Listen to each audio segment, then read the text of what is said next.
وربنا سبحانه وتعالى فتح لنا خزاينه، بيقول لنا شيلوا اللي تقدروا عليه، الخير كتير ومش هيخلص. اطلب انت بس، مش هتلاقي حد يكرمك كده، ولا هتلاقي حد يعمل معاك اللي ربنا سبحانه وتعالى بيعمله معاك. اطلب منه هو بس من غير ما تشرك معاه الأسباب. السلام عليكم.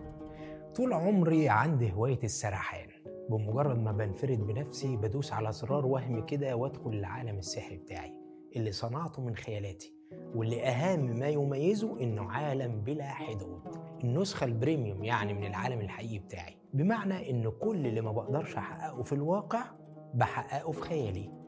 مرة أتخيل إني بقيت أغنى واحد في العالم ومشغل إيلون ماسك عندي، ومرة أحلم إني جبت جون في كأس العالم، ومرة أحلم إني عزمت الباتشينو على كابتشينو.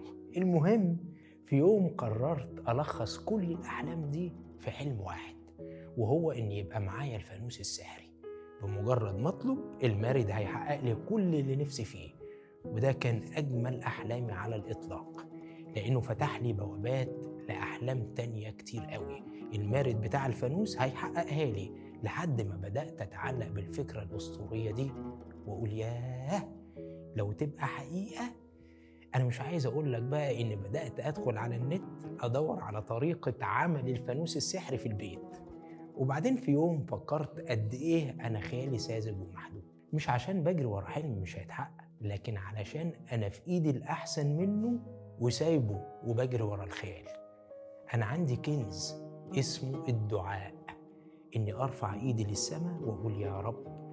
لو فكرت شوية بس أنا بطلب من مين، نظرتي للموضوع هتختلف. أنا بطلب من الغني اللي يملك خزائن السماوات والأرض، بطلب من الكريم اللي كل خلية في جسمي وكل نفس بتنفسه جميل من جمايله عليا، بطلب من اللي محدش غيره هيحب طمعي فيه. يا أخي شوف الأنبياء كانوا بيطلبوا من ربنا إزاي واتعلم منهم. كانوا بيطلبوا المعجزات وربنا سبحانه وتعالى كان بيديها لهم، مش عشان هم أنبياء، لكن علشان عندهم يقين إنه كريم وأي شيء هتطلبه منه مش هيعجزه، والكتير عندنا قليل قوي عنده. شوف سيدنا زكريا طلب من ربنا إيه؟ طلب يكون عنده ولد وهو طاعن في السن وزوجته عاقر، يعني أي حد يقول لك مستحيل يخلف، لكن هو ولا فرق معاه الكلام ده، كان عارف كويس قوي هو بيطلب من مين، فربنا سبحانه وتعالى اداله سيدنا يحيى. سيدنا سليمان لما طلب من ربنا قال له إيه؟ قال رب اغفر لي وهب لي ملكا لا ينبغي لأحد من بعدي إنك أنت الوهاب. ما قالش كفاية المغفرة لوحدها، لا، ده عايز معاها الملك، وما قالش اطلب اي ملك وخلاص، لا، الملك لا ينبغي لاحد من بعدي. ختم كلامه بجمله عظيمه قوي، انك انت الوهاب. الوهاب غير الواهب، الواهب يديك مره واحده، الوهاب كل ما تطلب منه هتاخد وبلا حساب ولا اسباب. سيدنا يونس كان في بطن الحوت، فيه ضلمه وسواد اكتر من كده؟ في موقف يقول لك إن الحياة شطبت أصعب من كده؟ ومع ذلك دعا ربنا فربنا نجاه. سيدنا عيسى طلب من ربنا ينزل له مائدة من السماء، ما هي دي معجزة. سيدنا موسى طلب من ربنا المية استسقى لقومه، ربنا طلع له المية من قلب الصخرة، ما هي دي معجزة. سيدنا إبراهيم طلب من ربنا يوريه إزاي بيحيي الموتى، ما هي دي معجزة. الأنبياء يا جماعة ما كانوش بيستعظموا أي طلب على الله، وما كانوش بيتكسفوا يطلبوا من ربنا، كانوا أذكى البشر وعارفين كويس قوي إنهم قدام كنز مفتوح. أنت بقى مكسوف تدعي ربنا ليه؟ ما تقوليش ذنوبي بقى وبتاع، والله العظيم ربنا بيدي الطائع والعاصي. ربنا سبحانه وتعالى لو هيعاملك بذنوبك مش هيسيبك على وش الدنيا أصلا. ما تتكسفش واطلب، ثم إنه هو أصلا اللي أمرنا نطلب منه. وإذا سألك عبادي عني فإني قريب أجيب دعوة الداعي إذا دعان. وقال في موضع آخر وقال ربكم ادعوني أستجب لكم. الجملة دي يا جماعة أصلا في اللغة العربية اسمها جملة شرطية، أستجب لكم ده اسمه جواب الشرط، زي لما تقول كده ذاكر تنجح. ده عرض مفتوح يا باشا، اطلب هتاخد، بس ثانية واحدة بس، هتاخد اللي انت عايزه؟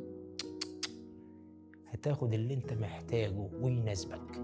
ده المارد بتاعك هو اللي ممكن يجيب لك اللي انت عايزه. تقول له عايز اكل، يجيب لك كل الاكل اللي في الدنيا، مش مهم بقى بعد كده تموت بالتخمة.